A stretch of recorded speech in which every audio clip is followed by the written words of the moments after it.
Assalamualaikum warahmatullahi wabarakatuh. Selamat siang. Jadi hari ini kita akan belajar tentang listrik dinamis ya.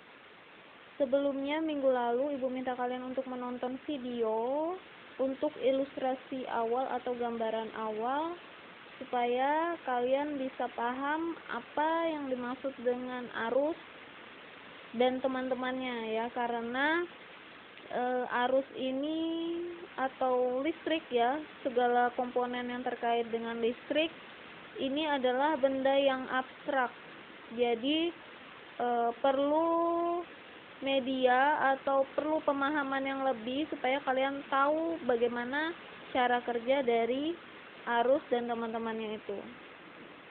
Hari ini Ibu akan memperkenalkan kalian terhadap alat ukur listrik, kemudian arus listrik kembali. Jadi kita samakan persepsi kita tentang apa yang sudah kalian tonton kemarin. Kalian kan sudah menarik kesimpulan. Nah, di sini Ibu berikan penegasan kembali tentang apa itu arus, beda potensial, hukum Ohm, kemudian ada tambahan Kirchhoff ya, hukum 1 Kirchhoff dan hukum 2 Kirchhoff. Jadi hari ini kita belajar tentang teori terlebih dahulu ya. Oke. Pertama, alat ukur listrik. Jadi alat ukur listrik itu ada 3 jenis. Yang pertama ampere meter, voltmeter, dan multimeter. Jadi ampere meter ini dikhususkan untuk mengukur arus ya. Sedangkan voltmeter ini dikhususkan untuk mengukur tegangan listrik. Ampere satuan dari arus, volt adalah satuan dari tegangan. Dan multimeter ini mencangkup yang namanya kuat arus, beda potensial, dan hambatan. Jadi semua masuk dalam satu alat ya. Gambarannya kurang lebih seperti ampere meter. Kalau voltmeter juga seperti ini, cuman ini nanti simbolnya jadi bukan MP, volt gitu ya. Dan kalau multimeter dia alatnya lebih kompleks. Di lab kita ada, nanti kalau seandainya kita sudah selesai masa pandemi akan Ibu lihatkan bagaimana alat multimeter. Semoga suaranya jelas karena suara Ibu balapan sama hujan. Kita lanjut ke arus listrik ya. Nah, arus listrik kemarin dijelaskan arus itu hadir karena adanya loncatan elektron ya. Jadi arah dari loncatan elektron dan arus listrik itu berseberangan. Nah, untuk mencari arus listrik ya, kita bisa gunakan persamaan I sama dengan Q per T, di mana Q itu adalah jumlah muatan ya, I itu adalah arus, dan T itu adalah selang waktu ya. Kemudian beda potensial. Beda potensial adalah banyaknya muatan. Nah, jadi arus itu kemarin mengalir, jadi ada beda potensial V1 dan V2 yang mengalami perbedaan ya.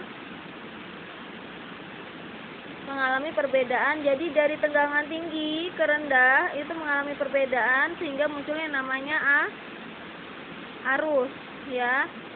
Kemarin konsepnya seperti itu, sama ya. Jadi kalau seandainya kita ibaratkan air terjun, ada dataran yang tinggi dan ada dataran yang rendah. Kalau dataran tinggi itu berarti punya tegangan yang lebih tinggi, kalau dataran rendah berarti punya tegangan yang lebih rendah. Nah, jadi air yang mengalirnya itu kita sebut sebagai arus.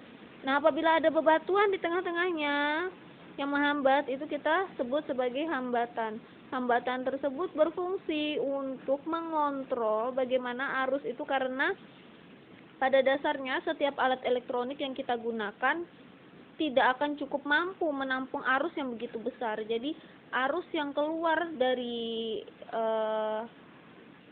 PLTD ya, dari sumbernya itu, kita kan punya sumber listrik yang sangat besar ya. Masing-masing daerah itu biasanya berbeda. Kalau daerah Sukamara dan sekitarnya sepertinya menggunakan PLTD ya. Nah, jadi dari supply itu kan arusnya sangat besar sekali, tegangannya sangat besar sekali. Nah, jadi untuk bisa menyesuaikan dengan seberapa besar tegangan yang digunakan oleh alat elektronik, makanya digunakan hambatan atau yang disebut dengan resistor ya. Kemudian ada hukum Ohm. Hukum Ohm ini adalah, di sini ada di garis bawahi, kuat arus yang mengalir pada suatu penghantar sebanding dengan beda potensial. Jadi semakin besar ya kuat arusnya, maka beda potensialnya juga akan semakin besar. Jadi ya R-nya itu sebanding dengan P dan berbanding terbalik dengan I ya. Jadi kalau R-nya hambatannya besar, maka I-nya akan semakin kecil. Kalau batuannya banyak, maka arus yang ngalir, air yang ngalir juga sedikit. Kalau hambatannya banyak, R-nya banyak, maka arus yang ngalir juga sedikit. Ya. Jadi dia menyesuaikan. Kemudian ada hukum satu Kirchhoff. Ya, jadi Kirchhoff ini sebenarnya perkembangan atau pengembangan dari yang namanya resistor atau Ohm.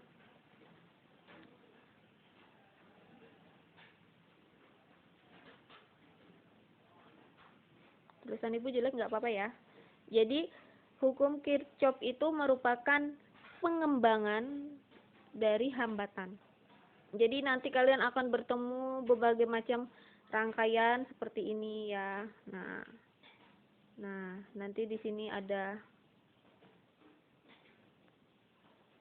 sumbernya atau voltage-nya ya. Nah,